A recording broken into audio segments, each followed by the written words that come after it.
Bonjour ou bonjour à toutes et à tous. Très heureux de vous accueillir pour cette table ronde on va parler d'innovation et technologique. Et avant de lancer cette table ronde, simplement que chacun puisse se présenter. Je vais être très symbolique, je vais commencer par moi, je passe le micro. Je suis Emmanuel Clamart, je suis directeur de Calibrage. Buenas tardes para todos. Mi nombre es Andrea Vázquez, soy la directora y fundadora de una fundación que se llama Sopas de Pan. Buenos días a todas y todos. Soy Nathalie Louis. Estoy encargada de presentar a Elfriede, es una investigadora francesa de tecnología que hizo una blockchain dedicada para la industria musical. Hola, buenas tardes para todos. Yo soy Juliana Restrepo, estoy aquí en representación del programa Gente Convergente, un nuevo programa de la Secretaría de Cultura, Recreación y Deporte de Bogotá, del cual ahora el momento es. Hola, buenas tardes. Soy Rafael de la Asociación de Productores de la Televisión Digital de la Institución. Muchas gracias por traer esta oportunidad.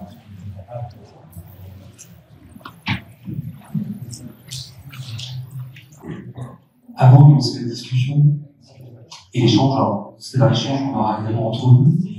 Vous êtes les bienvenus aussi pour interagir dans cette discussion. Il semblait intéressant juste d'introduire le propos en rappelant un peu ce que les impacts technologiques ont pu avoir sur le monde de l'infrastructure créative. Et juste se rappeler que quand on dit innovation et technologie digitale, on a l'impression que l'innovation n'est que digitale. L'innovation existe depuis toujours et les industries culturelles et créatives ont toujours été impactées par les innovations. Et on va remonter assez loin. L'imprimerie, Gutenberg, sans cette nouvelle technologie, la diffusion du livre n'existe pas, le savoir n'existe pas. On est dans une révolution qui permet à différentes personnes de pouvoir diffuser leurs œuvres. Plus récemment, c'est les avancées de la chimie et de l'optique. Alors ce que vous voyez là, c'est la première photo qui a été prise au monde. C'est une plaque enduite de sel d'argent particulier qui a été posée sur le bord d'une fenêtre et on entreaperçoit, c'est la cour d'une ferme en France, on aperçoit un arbre, on aperçoit une maison. Donc c'est de la chimie et c'est cette évolution-là qui ont fait que la photographie est née.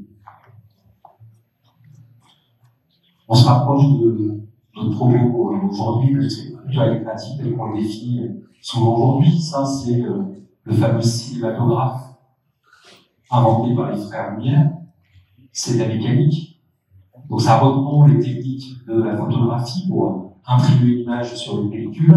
C'est de la mécanique pour permettre d'ouvrir et fermer un obturateur à une vitesse qui va bien. Et c'est de l'optique à la fois pour enregistrer mais pour diffuser, parce que le cinématographe faisait deux en même temps, c'était un truc assez magique à l'époque. Thomas Edison, la musique enregistrée. Avant Edison, pour écouter de la musique, il fallait aller au concert, voir des gens qui jouaient vraiment. Du jour au lendemain, on a pu enregistrer cette musique et la diffuser. Pareil, on voit ici. Une première machine où on pouvait à la fois enregistrer et diffuser de la musique. On a du mal à imaginer aujourd'hui des révolutions que ça a pu apporter, de pouvoir diffuser tout ça. On se rapproche.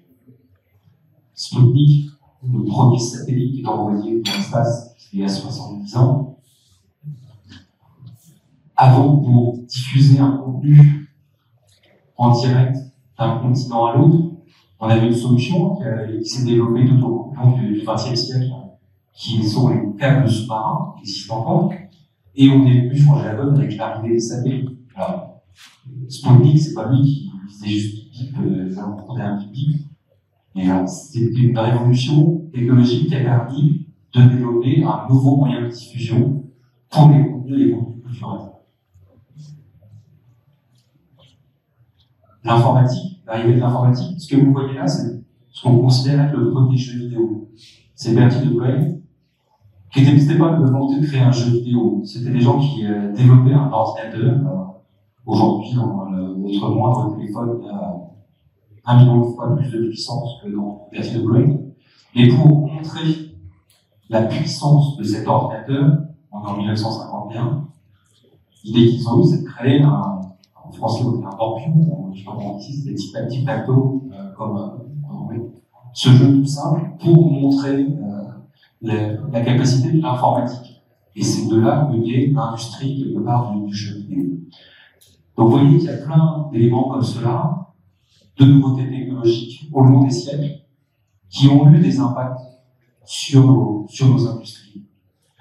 Et évidemment, la digitalisation, la digitalisation qu'on a connue dans nos différents secteurs, parce qu'on a l'impression aujourd'hui que le digital, c'est maintenant. Et le digital, dans le monde du cinéma et de la vidéo, c'était il y a plus de 30 ans maintenant, on a commencé à enregistrer en Bulgarie. Dans le monde de la musique, c'est la même chose. Alors, quand on est passé du vinyle au CD, on est dans le digital, on n'en parlait pas comme ça. Et d'ailleurs, l'industrie de la musique, intéressante à cette fois-là, c'est qu'elle a vécu toutes ces transformations sur ces dernières années, de passer du CD, ensuite au MP3, au streaming. Là, on voit différentes vagues d'innovations technologiques qui ont bousculé cette industrie. Il a fallu 30 ans pour retrouver le même chiffre d'affaires de l'industrie musicale, entre le moment du CD, le plus haut du CD, à aujourd'hui. 30 ans pour retrouver le même chiffre d'affaires. Donc tout ça a beaucoup évolué avec les technologies. Et l'idée aujourd'hui, c'est peut-être de se concentrer sur 4 innovations majeures, qui sont pour certaines, qui peuvent paraître assez récentes, et qui en fin de compte ont une vraie histoire derrière nous, et depuis plusieurs années, voire décennies, et de voir avec ce panel et avec vous, en quoi ça peut influencer notre industrie. Alors, je vais commencer par le sujet, le plus simple, c'est celui dont on a le plus parlé et qui paraît le plus influent dans nos industries aujourd'hui, et celui de l'intelligence artificielle. Je ne sais pas si vous reconnaissez HAL 9000, qui est l'intelligence artificielle du vaisseau dans 2001 l'Odyssée de l'espace. C'était présenté comme une intelligence artificielle. Et c'est un élément symbolique. D'ailleurs, si vous demandez à Siri qui vous parle de HAL 9000, les connards de Siri ont placé quelques blagues en réponse, donc de manière aléatoire pour une blague où ils parlent de leur grand-père, HAL 9000. L'intelligence artificielle, on l'envisage beaucoup aujourd'hui dans le cadre de l'intelligence artificielle générative et tous les impacts de ça dans l'industrie, on en parlera évidemment. Mais l'IA, elle est là depuis longtemps dans le monde du jeu vidéo, en particulier sur les personnages non joueurs, pour animer votre adversaire dans le jeu. Et l'IA en tant que telle, la première fois qu'il y a eu un directeur de l'intelligence artificielle crédité dans un jeu vidéo, c'est 2009. C'était il y a 15 ans. Par mon impression, l'IA, c'était il y a 3 ans. Donc l'IA, pareil, le sujet, ce que je vais appeler les nouvelles réalités. Le texte que vous voyez là, c'est la meilleure définition que j'ai trouvée de ce qu'était un métaverse, de ce mot métaverse. Parce qu'on utilise, quand on dit métaverse, beaucoup de gens pensent à l'Oasis de Ready Player One. En fait, on a un ensemble aujourd'hui de technologies, de réalité virtuelle, de réalité augmentée, ne serait-ce que l'image qu'on a sur le téléphone. Tout ça, ce sont des couches de réalité qui permettent de créer des nouvelles expériences, y compris dans la vraie vie. On aura des échanges aussi sur tout ça. Le Web 3, l'enjeu de la décentralisation, un enjeu autour de l'information, de la garantie de l'information. Je pense qu'on parlera de propriété intellectuelle, parce que c'est un enjeu majeur pour les créateurs, et cette technologie peut apporter beaucoup de choses de ça. Et puis, pour terminer, je pense qu'il y a un sujet qui est central aussi, qu'on envisage souvent, très peu comme étant un sujet d'innovation, qui n'est pas toujours technologique, c'est celui de la décarbonation. Parce que, voilà, j'aime bien ce slogan de l'industrie musicale anglaise, No Music on a Dead Planet. Voilà, et on pourrait mettre no movies, plein de choses, et No Culture on a Dead Planet. Et donc on a un enjeu de tous aussi dans la manière dont on conduit l'innovation dans l'industrie, dans la manière dont on produit pour minimiser votre impact. Nous sommes schizophrènes. L'usage de l'écologie digitale, la question de la puissance de calcul, la diffusion de ces images, de ces jeux, de ces œuvres, ça consomme. Ça a un coût carbone assez fort. Donc, il faut être conscient de cette schizophrénie et en même temps des moyens d'agir. Donc voilà, les quatre grandes thématiques sur lesquelles j'aimerais qu'on puisse rebondir dans ce tour de table.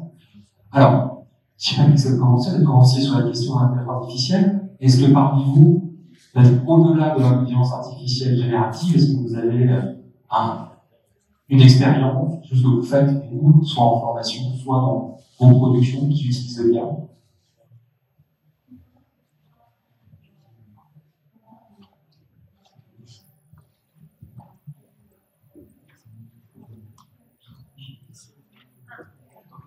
Bueno, muchas gracias por esa introducción tan provocativa. Yo aprovecho que empiezas con el tema de la inteligencia artificial para contarles los otros en Copacabana, que somos que les contaba que está radicada en Medellín, cómo estamos aplicando la inteligencia artificial. Como hablamos por la mañana, hay una obsesión en muchos de nosotros por democratizar el acceso a la vida y la cultura. Una de las brechas que nosotros vemos en nuestra ciudad es la información. ¿Cómo sé todo lo que hay para hacer en mi ciudad a nivel cultural? Entonces nosotros lo hacemos como una agenda cultural que busca dar a conocer todo en la ciudad, pero es un esfuerzo colaborativo de todos los teatros, de todos los museos, y como el recurso humano en esos espacios culturales están conectados, no logramos tener un tema de agenda, y digamos que Medellín, pues, casi todas las ciudades colombianas han buscado la agenda cultural para romper esa brecha de acceso. Afortunadamente, con la inteligencia artificial, nosotros los medios recopilamos y divulgamos 300 eventos en mes. Con la inteligencia artificial, nosotros desarrollamos, yo les digo robotcitos, yo no sé con la palabra técnica, pero unos robotcitos que van a hacer minería de datos a las páginas de los museos, de los teatros, de las salas de competición, y logramos tener ya aproximadamente 1.200 eventos en un solo mes con el tema de la agricultura. Pero una cosa es tener la información, pero si no se la damos a la ciudadanía, entonces ahí también está el desarrollo de un bot que se conecta para que el ciudadano pregunte quiero ir a teatro gratis, para hacer quiero responder. O estoy entusiasmado, entonces tengo despecho a que actividad cultural y entonces en el tema de la actividad cultural nosotros hemos integrado la inteligencia artificial. D'autres expériences à partager?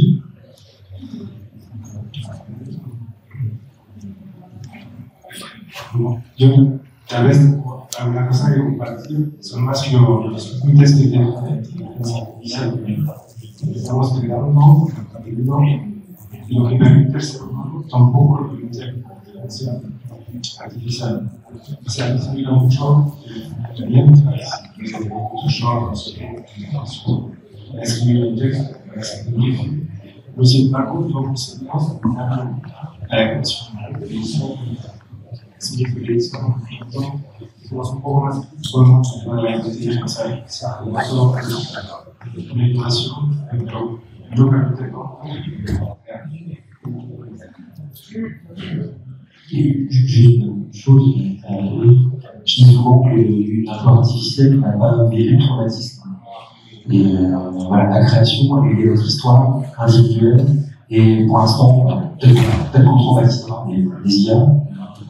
Qui font mieux, qui créent mieux qu'aujourd'hui, il n'y a pas cette dimension charnelle de ce qui est humain, de sa capacité à créer.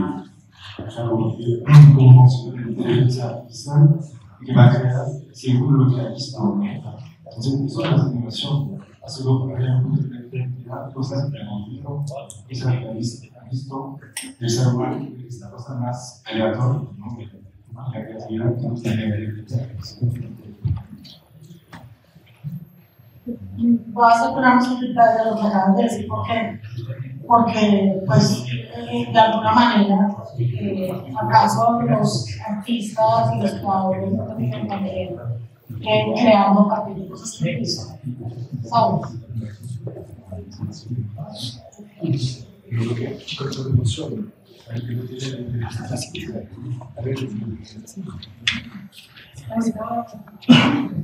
Bon, alors je continue en français, parce que c'est simple pour moi, mais j'aimerais faire en espagnol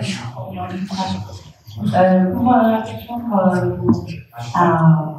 aux craintes que je peux comprendre effectivement entre la création et le manque de contrôle en fait de cette création. Ce qu'il faut savoir, c'est que l'intelligence artificielle, même si elle est intelligente, c'est quand même qu'est-ce qu'on lui donne. Ce qu'on lui donne, qui venait pour se nourrir, lui se ressortir une information. Donc ça veut dire que quelque part, l'intelligence artificielle, elle n'est que ce qu'on en fait. Donc, elle est à la fois un problème, mais aussi la solution. Je vais vous expliquer pourquoi. Actuellement, on a des moteurs d'intelligence artificielle qui vont effectivement puiser dans les catalogues qui sont protégés. Et du coup, les ayants droit n'ont aucun moyen de savoir si leur œuvre, combien de fois elle a été utilisée, sous quelle forme elle a été utilisée, etc. Là, on ouvre la boîte de Pandore. On démultiplie les cas d'usage direct. Comment on peut faire pour solutionner cet usage? Parce que l'utilisation de l'intelligence artificielle, elle est parmi nous. Tout le monde qui a utilisé un téléphone, parce que ça fait son téléphone. Il suffit de pouvoir canaliser le travail de cette intelligence artificielle en lui donnant des données qui soient calculées, qui puissent apprécier, de sorte à ce que si on nourrit un algorithme avec des données protégées, on puisse de façon tout à fait claire savoir qu'est-ce qu'on lui a donné à manger. Et cette technologie-là, c'est l'encryptage de data, on va dire, sur une échelle extrêmement puissante, permet en fait de visualiser une possession des documents. Je ne vais pas pour la musique, ça peut être aussi pour les œuvres plutôt visuelles. Très simplement, le niveau technologique s'appelle de la blockchain, avec l'intelligence artificielle. La blockchain crée une standardisation avec des informations qui doivent être certifiées, authentifiées. Et du coup, après les usages, si on va interroger sur la propriété du titre, on utilisera l'intelligence artificielle qui va nous ressortir quelles sont les données utilisées dans l'algorithme de l'intelligence artificielle. Voilà. Donc là, on utilise un combo de deux technologies pour solutionner justement ces difficultés que peuvent rencontrer les artistes actuellement, d'avoir la traçabilité liée à cet usage complètement pour l'instant ouvert de l'intelligence artificielle. Je pense qu'on y reviendra tout à l'heure sur la partie biologique. Un petit test que vous pouvez faire sur les œuvres écrites, c'est demander votre IA de continuer une phrase. Vous donnez une phrase d'un livre et vous lui demandez un paragraphe d'un livre, vous allez continuer ce paragraphe. Il y a énormément de chances qu'il vous sorte la suite vraiment du paragraphe, du vrai livre. Donc c'est une manière assez simple de prouver qu'ils ont inspiré des données qui les protégent.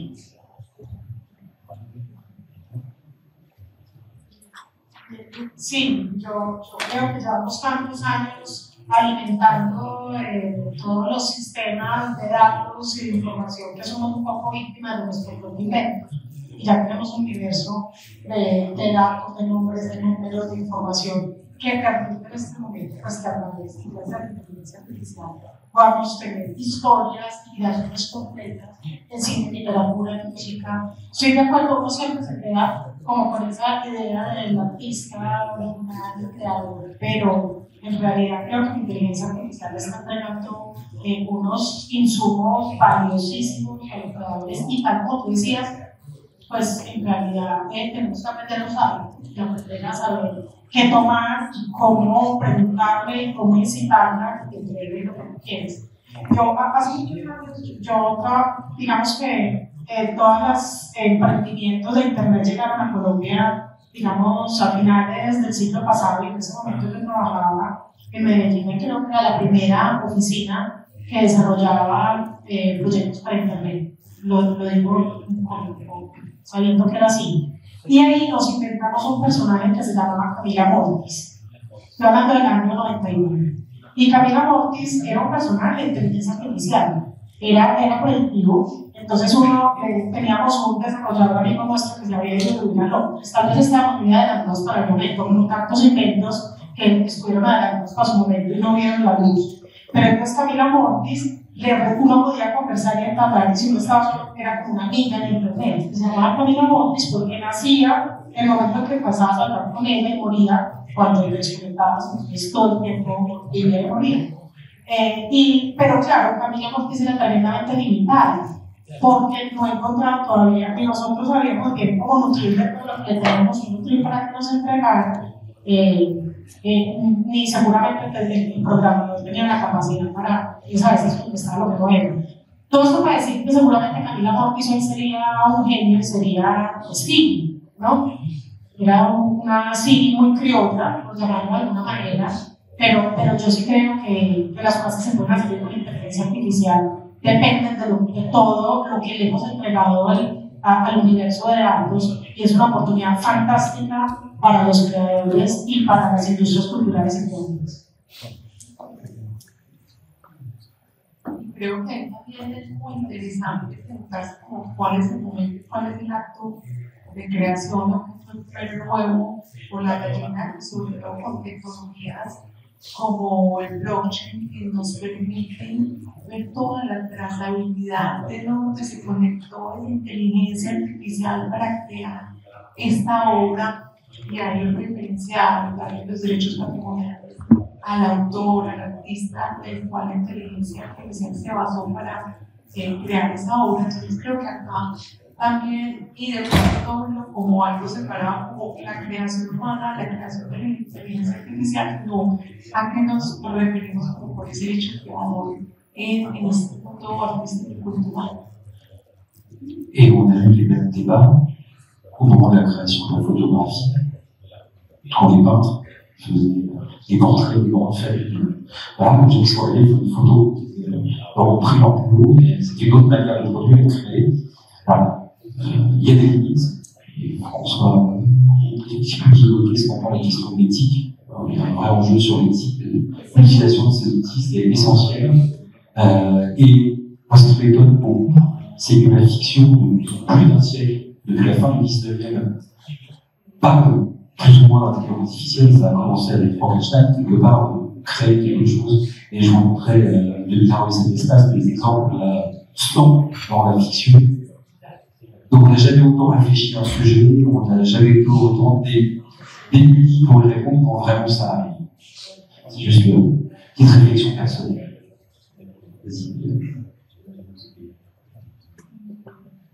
Todavía no soy solo crítico, ¿no? Por el tema, porque yo pensaba, por ejemplo, que gente que no sabe dibujar, pero sí tienen muchas ideas, ¿no? Y entonces van a trabajar en su casa, van a escribir cosas en ChatGPT, van a usar el programa, etc. Y llegan al día siguiente con sus ideas dibujadas. Y eso me parece mucho interesante. De contrario, que es cosa de dibujar, pero no saber conceptualizar, ¿no? Identificar lo diferente ser a través del dibujo. Entonces, eso sí que permite a un colectivo mejorar el camino de competencia y, bueno, la suma de una oportunidad, por supuesto. Justement, l'intelligence artificielle peut être très performante pour les entreprises, enfin, il y a énormément d'impact sur les actions répétitives. Et ce matin, j'ai regardé les recommandations qu'avait fait Marie Fossé par rapport à la distribution, aux enjeux de marketing pour le secteur musical, d'autres secteurs créatifs. Ces données, elles sont intelligentes.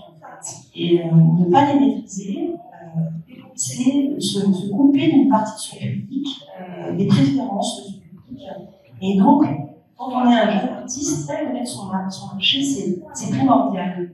Donc la capacité à maîtriser ces données que peut offrir justement l'intelligence artificielle, elle est source de valeur. Voilà. Donc ça veut dire qu'effectivement, comme vous le disiez, Ryan, ça participe d'une nouvelle éducation pour les jeunes générations, mais aussi pour les générations plus âgées, de pouvoir connaître le potentiel de l'intelligence artificielle pour pouvoir le maîtriser, sachant qu'évidemment, il y a des réglementations, on n'a pas le droit de faire ce qu'on veut, notamment dans le domaine de la propriété intellectuelle, qui est très sensible, et au niveau européen, de la communauté européenne, on a une directive qui s'appelle MICA, et qui est en train de poser justement les fondements des bonnes pratiques en termes d'usage de l'intelligence artificielle. Alors, j'ai vraiment là-dessus pour la salle. On va jouer un peu avec vous aussi là-dessus, et on va passer tout le temps sur le diable, parce qu'il y a d'autres sujets, on va prendre une question ou une remarque. Bueno, yo tengo una pregunta referente a la inteligencia artificial. Bueno, hace muchos años leí una noticia de un ingeniero de Google llamado Blake Moy, y él era uno de los ingenieros que estaba desarrollando la inteligencia artificial. La inteligencia artificial comenzó a comportarse de manera extraña, y él interactuaba con la inteligencia le decía que ella estaba viva, Google vio esto y entonces inmediatamente despidió al ingeniero. Entonces la inteligencia se dio cuenta que había, por los datos y el seguro de vida del ingeniero, contrató a un abogado. La noticia estaba en varios periódicos. Y contrató a un abogado para defenderse, diciendo que ella estaba viva. Esa es la primera parte para mi pregunta. La otra parte es, por ejemplo, hace un poco, no sé si escucharon la composición de la inteligencia artificial de la voz de Bacon. Con la voz de Bacon. Y hizo la inteligencia y fue un total, o sea, fue un boom. Se viralizó. Y salió Bacon y dijo, ¿por qué siguen eso? Diciendo a los seguidores, ¿por qué siguen eso? Sí, eso lo soy yo. Entonces, en esa línea ética, ¿hasta dónde legalmente puede ir una inteligencia en contra de los artistas cuando puede duplicar, digamos, en algún sentido tu voz, pero no es tu voz? Es un núcleo inteligente, un chat con bots, pero no es tu real. Es lo más parecido a tu voz. La letra, incluso la letra queda como si la hubiese cantado esa persona, pero no es esa persona, es otra persona. Entonces mi pregunta es, ¿hasta dónde legalmente para los artistas puede ir esa línea tan delgada y hasta dónde puede ir pues las políticas que ajustan la legalidad de ciertos derechos? Ya también se escuchó de Netflix, por ejemplo, que mandó a ChatGPT porque hizo un texto muy parecido a esta serie que se llama Juego de Tronos. Es muy parecido ese texto a la historia de Netflix. Entonces me pregunta es la línea entre la legalidad para los artistas con la inteligencia artificial. Peut-être quelques commentaires ou revenons sur ce que vous venez de dire. Il y a des lois sur la contrefaçon. La protocole universel, c'est une contrefaçon. Comme là, l'usage non autorisé d'une voix qui a été copiée. Donc ça, c'est un premier sujet. Donc, on n'est même pas dans le droit d'auteur, on va en dire. C'est le droit propriété industriel, pas chose culturelle. Donc on peut agir. Après, on a des nouveaux pans, à mon avis, de droit qui naissent. Et on commence à avoir quelques artistes qui autorisent à utiliser, et donc qui n'autorisent pas, et qui l'explicitent. On a des artistes qui ont dit OK, vous pouvez utiliser ma voix, par contre je prends 50% des droits. Et pourquoi pas? Et donc tout ça, je pense qu'il il y a un champ d'expérimentation en ce moment, ou à l'inverse, des artistes qui disent je ne veux pas utiliser mon image ou ma voix quand je serai mort. Ou il y a eu un sujet tout récemment avec Bruce Willis dans une publicité en Russie. Il avait fait une publicité il y a quelques années pour la même marque en Russie. Donc vous savez que Bruce Willis est très malade, il a des problèmes neurologiques. Cette entreprise a réutilisé ces images et utilisé l'IA pour faire jouer Bruce Willis. Donc des mimos et la famille de Bruce Willis ont réussi à porter plainte et à faire annuler cette publicité. Et demain, je pense que pour l'artiste devrait écrire un endroit. Je suis d'accord pour que ma voix, mon image, soit utilisée après ma mort, ou de mon vivant, si je ne peux pas décider de filmer mon nom, on peut le faire. Donc il y a des choix qui doivent être assez passionnants pour les juristes là-dessus.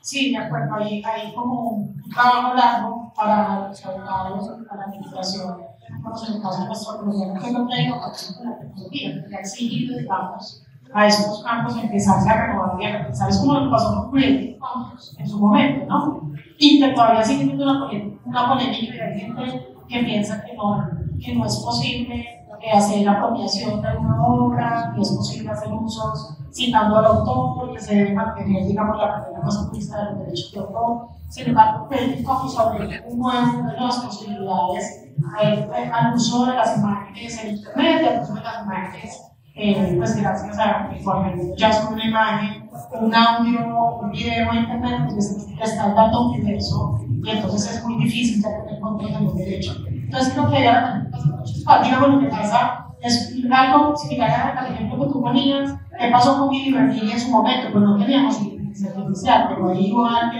unos que hicieron pasar por ellos y luego descubrimos que eran ellos, ¿sabes? Entonces los mismos artistas van a empezar a definir y tendrán que aparecer nuevas maneras de dar un manejo y que sean luego los creadores los que definan que hoy que no. Pero definitivamente el punto clave de la inteligencia artificial, a mi modo de ver, es que es un problema ético y es lo que tenemos que empezar a trabajar en todos los campos, en los campos de la cultura y en los campos de la educación y en todos los campos. El periodismo, incluso recientemente una periodista a la que me falsearon la voz, pero era exacta y era como si la noticia fuera correcta. Yo no me encantaba, por empezar a muchas cosas que hemos dicho. Lo que falta es mucho. Alors, je pense qu'on pourrait passer toute la séance sur l'intelligence artificielle, mais on va essayer d'ouvrir les autres champs qu'on a pu citer précédemment. J'aimerais qu'on aille sur le terrain de ce que j'ai appelé les nouvelles réalités, ces capacités à produire des images des nouveaux environnements de création. Depuis plus de 30 ans déjà, on rappelle les premiers casques de la réalité virtuelle sont sortis en 1994. Ça a un flot total. La personne qui a inventé pour réalité virtuelle, d'ailleurs, c'est une française, c'est Antonin Artaud. C'est rigolo, ce sera un poète, c'est le dramaturge qui a inventé ça, il ne pensait pas du tout à la technologie. Donc c'est un créateur qui a utilisé cette image-là. Mais donc ça fait 30 ans qu'on cherche, on a eu les premiers casques, on a eu Second Life, pour ceux qui se souviennent de ça, il y a eu les Google Glass. Aujourd'hui, le téléphone portable qui devient une interface et des visions pro, on nous a annoncé comme une révolution. Bon, la révolution, ça fait 10 ans qu'on en parle. Comment aujourd'hui, dans vos activités, les autres, si tant est qu'il y en ait, comment vous envisagez ces nouveaux outils, cette nouvelle manière d'interagir avec le monde, de créer peut-être de nouveaux mondes, de nouveaux environnements visuels? Directement. Bueno, yo lo uso para unos usos así que es muy particular, porque la idea es usarlo para la educación. Como uso la tecnología, la gamificación, la animación 2D, la animación 3D, videojuegos, realidad virtual, para transmitir saberes. Eso me interesa. Lo que está genial, por ejemplo, la realidad virtual, es que puede ser la luna, los visualices, y eso no te lo permite una colección de una obra de arte.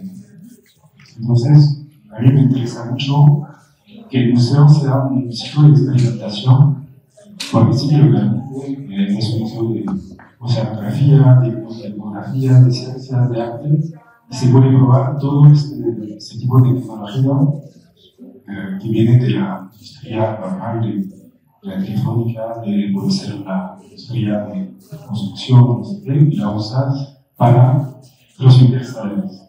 Y eso sí que es una oportunidad muy fuerte. Yo tengo una pregunta, y es especialmente cómo las nuevas realidades y el metaverso nos van a permitir construir cultura, cómo vamos a seguir a una discusión del metaverso y qué efectos va a poder. Yo estoy convencida que la cultura tiene un efecto transformador en la vida del ser humano, y si el concierto o la obra de teatro del metaverso va a poder generar también ese impacto. Y ahorita por la mañana disfrutaba del programa de Convergente, entonces yo decía, ¿será que en este Convergente lo podemos realizar en el metaverso y cumplir su propósito? Entonces es una muy importante.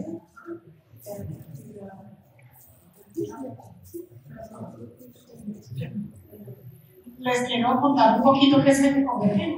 Aprovecho que me dieran este espacio contarles qué es el Convergente.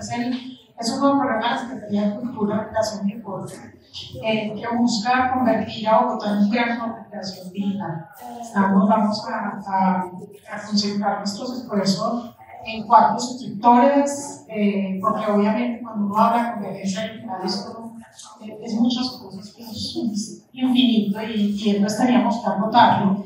Y hemos elegido el subsector de la animación, el de los videojuegos, el del diseño 3D y otro que es el que hemos llamado las tecnologías inmersivas, interactivas y emergentes, que de alguna manera reúnen una cantidad de cosas. Y donde también está la realidad virtual, está la inteligencia artificial, está la realidad aumentada, está todo lo transmedia, termina siendo una bolsa, entonces uno busca tocarlo y eso vuelve y se abre.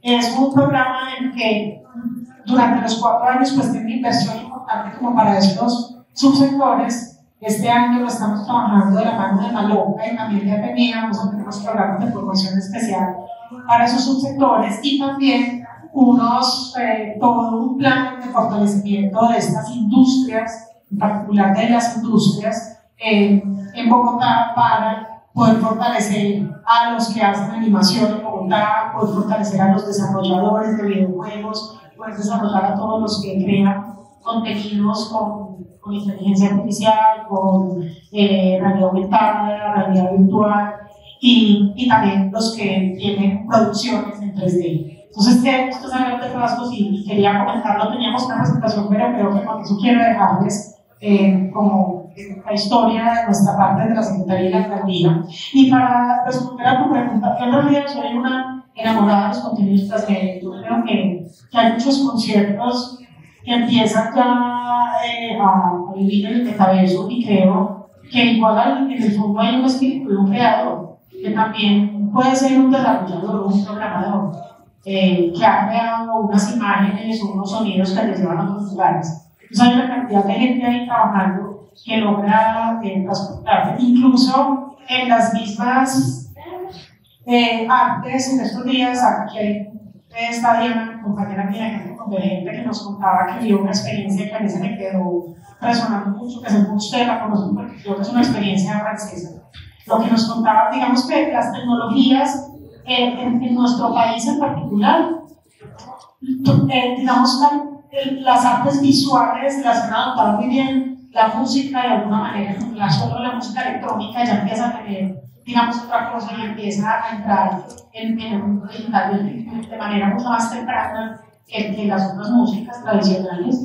Ya porque las plataformas de historia distinta, digamos que la literatura ya también tiene un camino abonado por todas las letras en el mundo digital, pero quizás de las artes canónicas, si podemos llamarla de una manera, la más demorada para conectarse con el mundo de la tecnología ha sido la arte dramática, que sigue, digamos, un mundo de escena.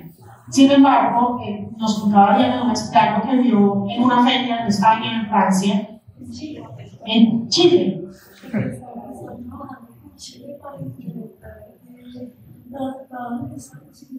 Sí, pero lo voy a decir acá porque ellos nos puedan oír. Una experiencia que presentaron una vez en Chile, donde háganse cuenta ustedes llegar acá al Teatro Colón, pero a ustedes los invitan es a una a un concierto de la orquesta no sé qué en el Carnegie Hall, pero tú no estás en Nueva York, estás en el Teatro Colón y todo el lugar es realmente el Carnegie Hall. Entonces es una manera de estar inmersa en el Carnegie Hall y estar viviendo el Carnegie Hall, pero estás en el Colón.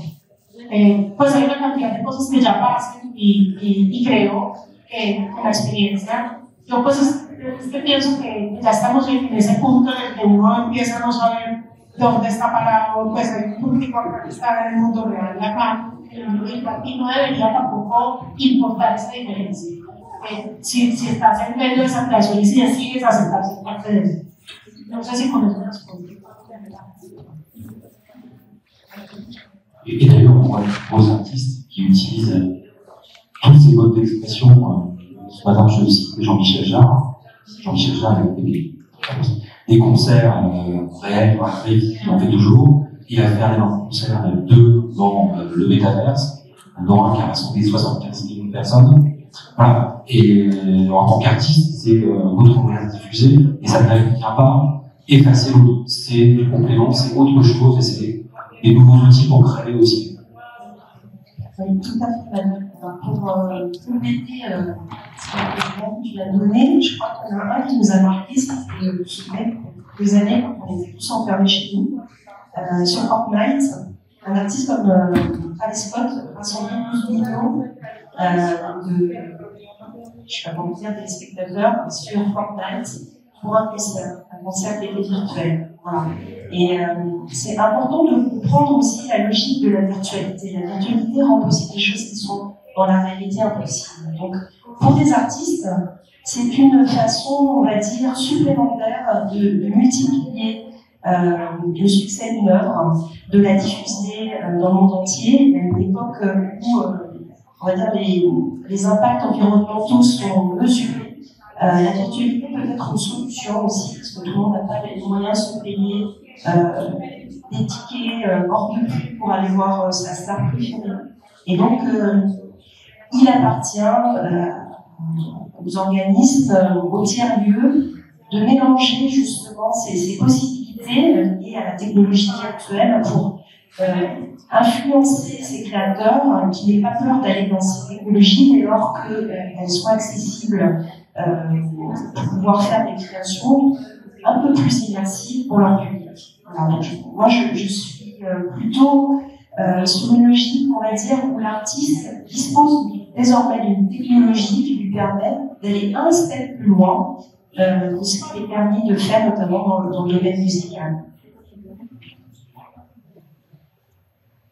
Un complemento a esto, también es una manera de repensar la experiencia, porque un concierto a veces vas en un estadio, el sonido es fatal, ves al artista desde muy lejos y en la virtualidad sí que puedes tener como otra cosa, puedes estar ahí detrás de los artistas, puedes estar justo al lado de que canta y a veces puede ser una mejor experiencia. Sí, ahora vamos a hablar de sostenibilidad, sin moverse y puede ser un 200 millones de personas, es tremendo, ¿no? Ahora no hay muy lejos la inauguración de los Juegos Olímpicos. Los que estuvieron en París allá fumándose, que no veían nada, y la experiencia que nosotros tuvimos, viendo esas artistas corriendo por el Louvre, saliendo de los cuadros, ¿cierto? Eso no lo vieron los que estaban allá parados. Entonces no fue tan malo. Donc même la télévision, qui est un vieil outil, permet d'avoir une vraie experiencia artificial, ¿no? Haciendo, porque me imagino que era con inteligencia artificial, como sacaron a todos los personajes de las obras. ¿Quién sabe? No sé. Non, tout était vrai, sauf certains artistes n'étaient pas là, en fait, qui avaient tourné avant. La Lady Gaga n'était pas là, par exemple. Ça avait été tourné quelques heures avant. Sí, pero digo los artistas de las obras del Louvre. Ah, dans le Louvre, ah oui. Viste que se salían los personajes de las obras para sumarse con la Ah oui, obra. c'est là. La réalité augmente, je pense. Oui. Est-ce qu'il y a des remarques, des idées, des partages sur ces nouvelles réalités, des expériences que vous avez pu faire, de la production que vous avez pu faire dans la salle? Non? Si. Le micro pour la traduction.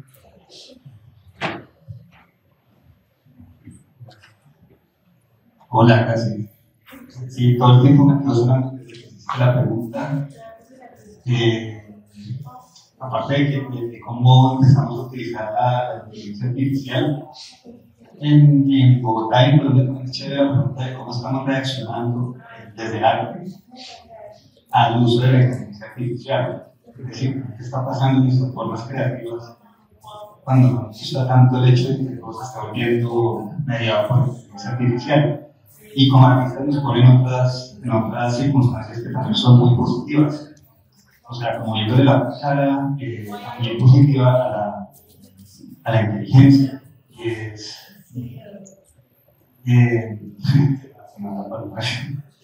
pero nos pone mucho en el cuerpo otra vez, o sea, nos llama a estar otra vez mucho en el cuerpo, en la interacción entre nosotros, pero también desde el cuerpo, ¿no? Es muy importante lo que está pasando a nivel local y a nivel de país en las artes desde ese punto de vista. Y es como necesitamos otra vez estar conectados y más bien como estas tecnologías pueden ayudarnos a reconectarnos y a seguir generando perspectivas a las personas y mirarnos como ciudadanos. Me parece que es un pedacito de la discusión que es chévere tener incluida ahí en este tema.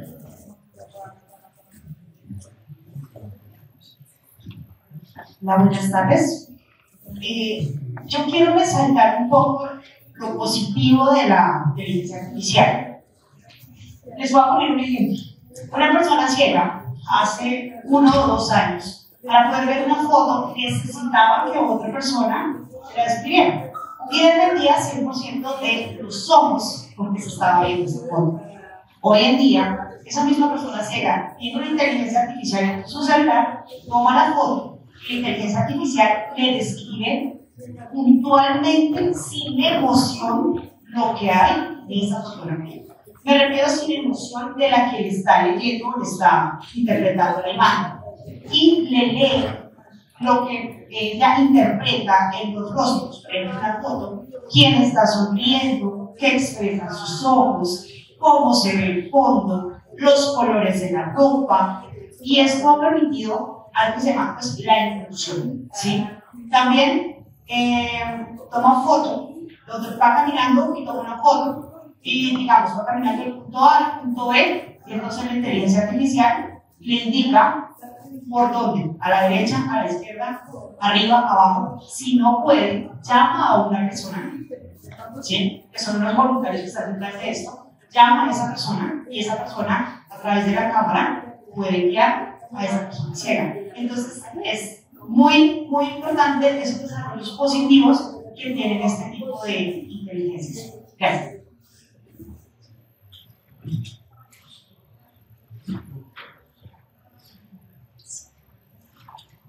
Alors, on est tout de suite revenu sur l'intelligence artificielle, hein, c'est drôle, on sent un enjeu là-dessus. Et peut-être juste pour clore le sujet de ces nouvelles réalités, c'est avec l'instant Matrix, cette notion dans la réalité ici, tous ensemble, ou dans une grande matrice. Voilà, pile bleu, pile rouge, je vous laisse choisir. On va aller sur le terrain du Web3, parce qu'on avait commencé à l'évoquer, beaucoup d'enjeux par rapport à la certification des données, pour faire simple.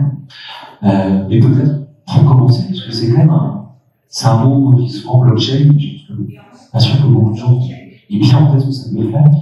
Est-ce que tu pourrais nous faire en quelques secondes, en quelques minutes, un peu un portrait, expliquer très simplement ce qu'est la blockchain et les grands usages?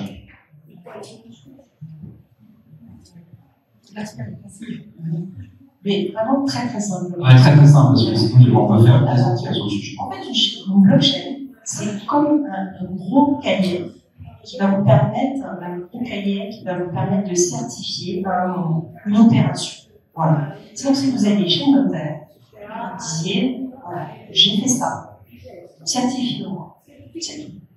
C'est enregistré, c'est inviolable. et c'est partageable. Donc, c'est un moyen d'authentification, d'hébergement, de certification. Voilà, c'est un gros mot, quelque chose d'assez simple. Maintenant, on va dire que l'intérêt de cette technologie, c'est sa scalabilité. C'est le fait que sur cette chaîne de blocs, on va pouvoir mettre un nombre maximal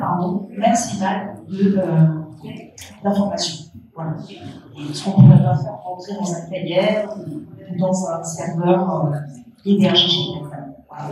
C'est cette capacité qui va permettre l'interopérabilité, donc la communication entre plein de serveurs, de plateformes. Toutes ces informations vont être partageables à l'infini. Bien. Et vous comprenez bien que si on a cette infinité de données, il y a un moment, si je veux faire une interrogation simple, personne dans la salle peut être en capacité de me répondre.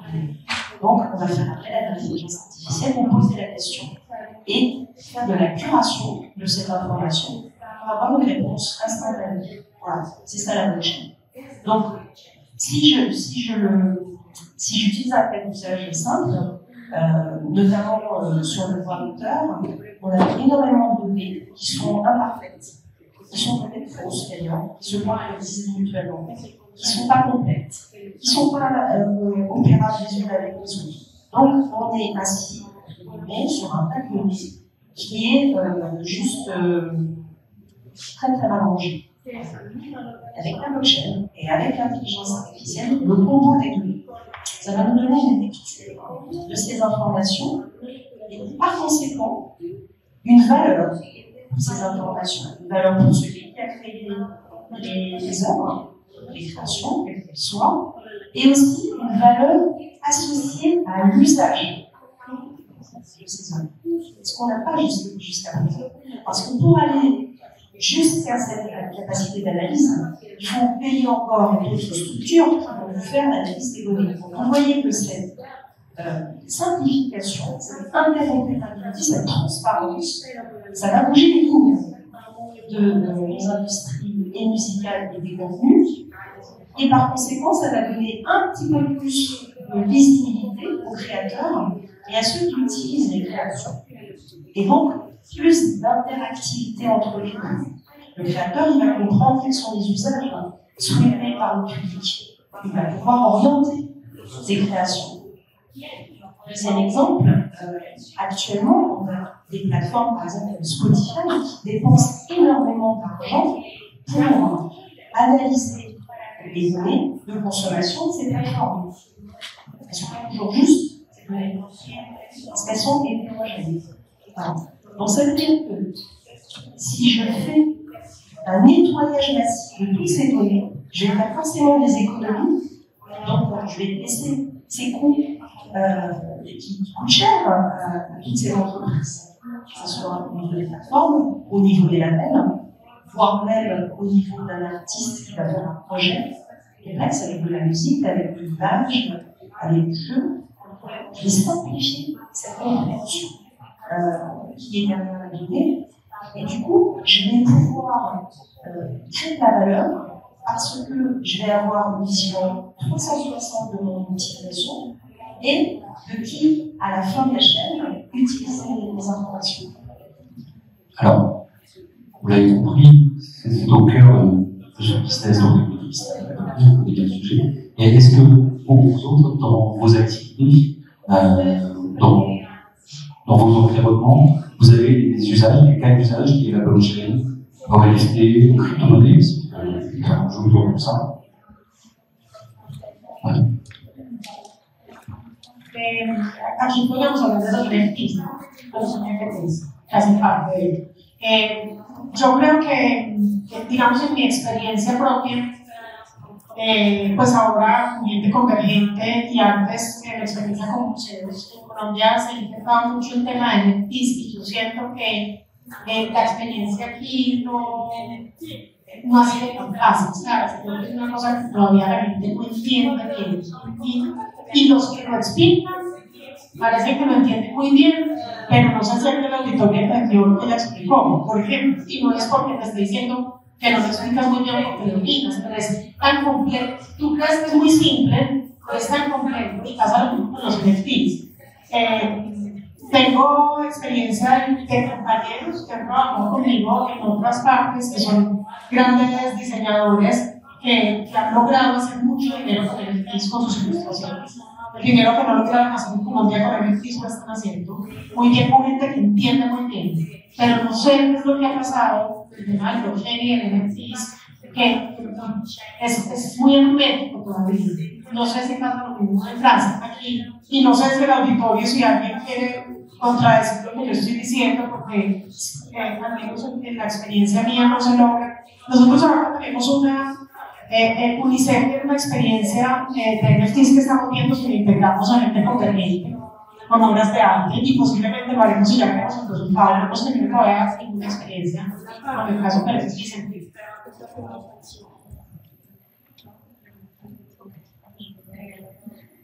Digamos que a nosotros nos pasó un poco lo mismo. Nosotros lanzamos un recorrido de arte urbano con NFTs, una empresa como francesa, pero la realidad en el mercado fue muy baja, no sé qué fallamos, pero también digamos que hace 2 años nosotros estábamos muy animados con NFTs y nosotros no la fundación, sino con el ecosistema de la ciudad, y yo siento que ha decaído un poco, y quería también como preguntar que nos cuentes bien qué hace la empresa, porque no sé, no blockchain, y cómo les ha ido en la realidad, donde están adaptando en Europa, porque creo que acá de pronto las transacciones que empezamos como sí, mucho vigor, y ya como sigue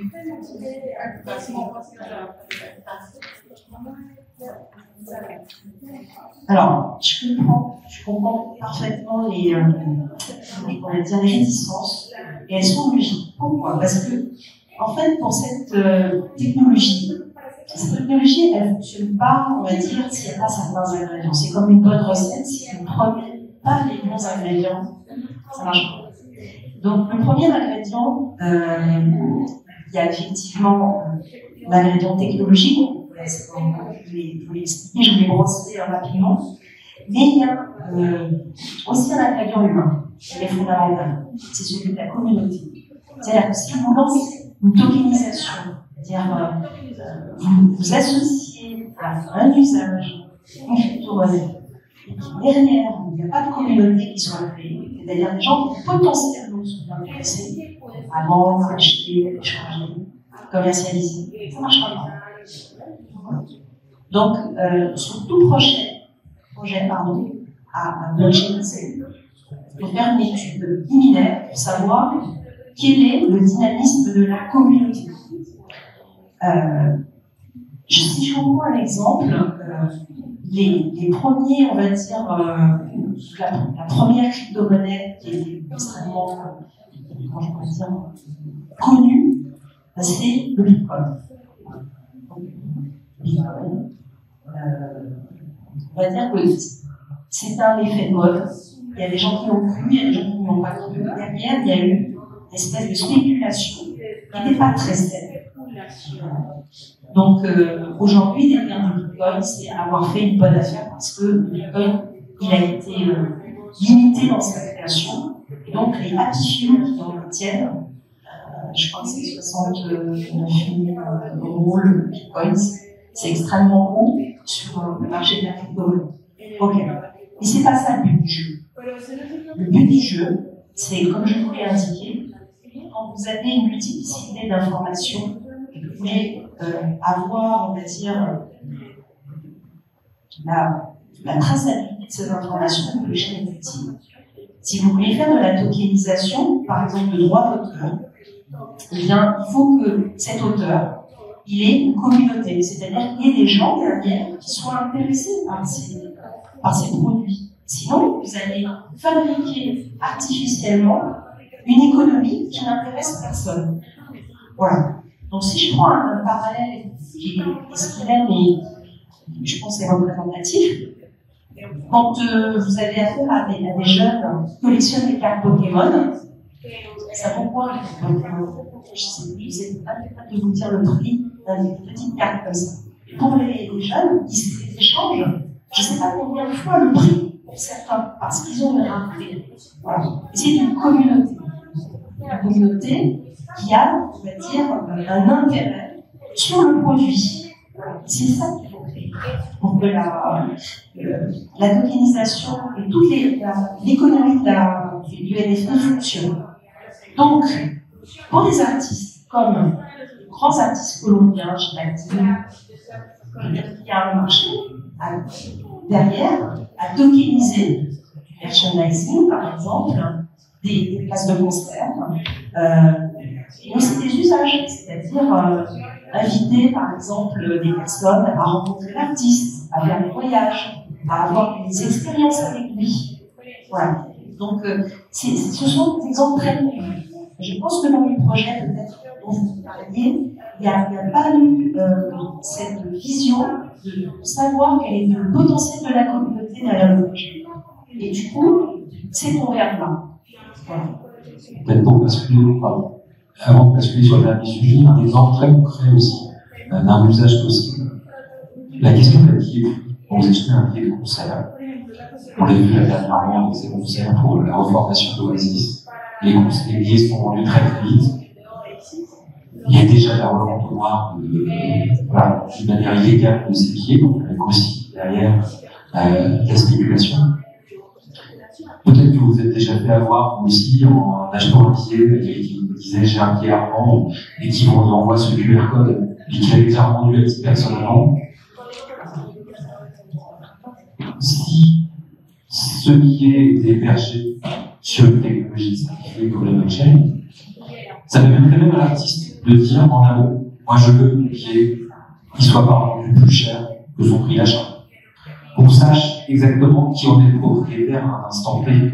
C'est-à-dire celui qui vous revend 10 fois le même billet, ce serait plus possible. Donc là, il y a plusieurs expériences très concrètes. J'allais dire, c'est l'usage qui compte. Et derrière, il y a le tech, et on s'en fout avec ce qui compte, c'est l'usage. Et ça permet en particulier aux artistes de reprendre la main sur la question de leur billetterie et de savoir qui vient, quelle est leur communauté, et ça alimente tout ça. Voilà, je vais terminer là-dessus. Et donc, j'aimerais passer sur le dernier sujet, qui est celui qui est resté derrière nous, qui est celui de la décarbonation. Parce que là, on a parlé beaucoup de technologie digitale. Je parlais de schizophrénie tout à l'heure. Le digital, par essence, consomme de l'énergie. Il faut des serveurs. Quand on regarde un film sur Netflix, c'est un individu qui regarde, et si quelqu'un est à côté de vous, regarde le même film en même temps que vous, on consomme 2 fois le contenu. Alors quand on était 3 pour une même télé, on consommait une seule fois le coût. Donc il y a plein d'enjeux de tout ça, qui parfois peuvent passer par des sujets technologiques, de l'optimisation de puissance de calcul, par exemple, il y a plein de sujets. Et parfois aussi simplement dans des changements d'usage et de manière différente de monter les expériences. Peut-être de déproduire plutôt que de produire. Est-ce que vous avez des choses à parler là-dessus? J'ai pu dans la manière dont tu produis des expériences aujourd'hui. Est-ce que c'est un sujet qui est très et qui est au cœur de notre occupation, ou ça reste quelque chose qui est encore à collaborer? No es fácil porque lo que hacemos en mucha producción inmersiva, en proyectores, pantallas, bueno, ahí estamos mimando. Tratamos de fabricar con, digamos, visión, ¿no? Usamos programas como Unreal, en tiempo real, que te permite como tener un son mejor, ¿no? A nivel de ecología. Pero aparte de eso, no tenemos mucha solución. Aparte de usar lo que cada uno tenemos con nosotros, es mandar la captura de su móvil. Y vas a llegar a un sitio, en un museo, en vez de poner miles de pantallas, pues vas a usar tu teléfono, haciendo realidad virtual, escuchando una historia, te va a dar cosas sobre la obra, una interpretación de un músico, y al final, es lo que usamos cada vez más. Y tratamos de hacer cosas frontend también, con muy poca tecnología, usando cosas cuesta como menos ecológico, que bueno, te mencionas ahí, pantallas de 3.000 metros cuadrados. Entonces, así intentamos, porque bueno, una vez esto, y otra cosa que hacemos es que la mitad de nuestros proyectos, en vez de promover el arte y la historia, promovemos la biodiversidad. Y trabajamos produciendo muchas películas sobre ellos. Hemos hecho una experiencia que se llama Ascenso Biodiversidad. Es un viaje desde Kenia hasta los polos que permite viajar durante una hora, conectarse a las especies, a la selva, al entorno, y entender un poco más mejor el mundo de los humanos. Y esto es el mensaje al final que nos hace sentirnos bien, ¿no?, en el uso de la tecnología.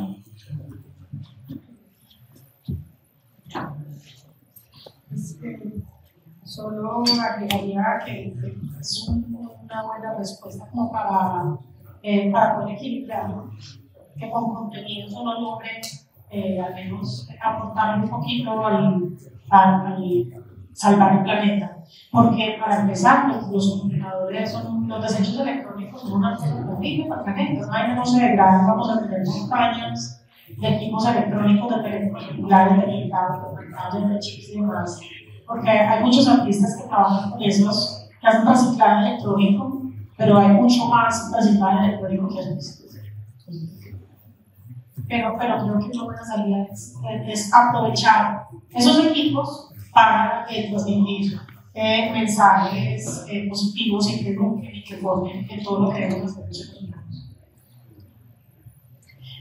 Et pour rebondir sur deux témoignages, je pense qu'effectivement, notamment la réalité virtuelle permet de faire des économies. Quand on fait des formations, de le faire de façon moins coûteuse pour les entreprises. Et pour les créateurs, c'est aussi une loi économique, puisque ça évite aux personnes de se déplacer. Donc, un carbone réduite. Après, les processus, on a parlé tout à l'heure, la richesse consomme évidemment, mais ça consommera toujours moins que des processus qui sont faits de façon, on va dire, structurée, travailler, on va dire, un peu comme on appelle ce mythe de Sisyphe, c'est-à-dire on fait 36 fois la même chose et on repart à chaque fois à zéro. Donc, je dirais que ces technologies-là permettent un petit peu plus d'efficience et donc, de facto, de réduire l'évolution digitale. Peut-être un chiffre, hein. Dans le monde du jeu vidéo, 80% du coût carbone d'un jeu vidéo, c'est le joueur. Donc, quand on est producteur de jeux vidéo, on peut impacter sa production, la manière dont on produit son jeu, quel logiciel on utilise, quel type d'image on utilise, la puissance de calcul, etc. Et on agit que sur 20% du coût carbone. Donc, il y a aussi un enjeu à travailler avec ces joueurs. Et c'est pareil pour le spectacle vivant, sur le déplacement public. Dans une période où on a vécu depuis quelques années, dans le monde de la musique, la question de la festivalisation, le développement d'énormes concerts, quand on voit les concerts de Coldplay, de Taylor Swift ou autres, déjà, le concert en lui-même, c'est des énormes machines, on bouge de ville en ville, avec parfois des centaines de camions pour déplacer tout ça. Et ensuite, le public qui se déplace. Récemment, en France, on a eu une série de concerts de Taylor Swift. Il y avait énormément d'Américains qui prenaient l'avion pour venir voir Taylor Swift en France, parce que ça leur coûtait moins cher global de la voir aux États-Unis. Et le coût carbone de ces déplacements-là est monumental. Il y a des vrais enjeux aussi à travailler avec le public, pour les responsabiliser plus par rapport à ça. Et je te rejoins sur ce que tu disais, une des forces de ces cultures créatives, c'est que ce sont un secteur d'activité qui peut générer des messages. Et donc, dans les messages qui sont générés, on peut aussi influencer la population. Et en tant qu'on peut influencer la population avec l'art et la création.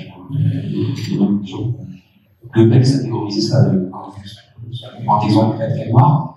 Voilà, vous pouvez influencer, donc vous aussi, vous le créateur qui est là, si vous avez cette conscience-là de vouloir décarboner, faites que vos contenus aussi pas tous, hein, ça sert à rien de faire du verre pour faire du verre, mais porter des messages qui permettent aussi à vos publics d'avoir des comportements responsables par rapport à tout ça.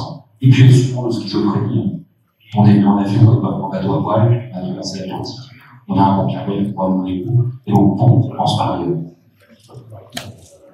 Y a-t-il des questions, des remarques? On arrive à la fin de cette séquence. S'il n'y a pas de questions, merci beaucoup pour votre attention et merci à Raphaël. Je vous propose de les applaudir pour leur prestation. Merci beaucoup.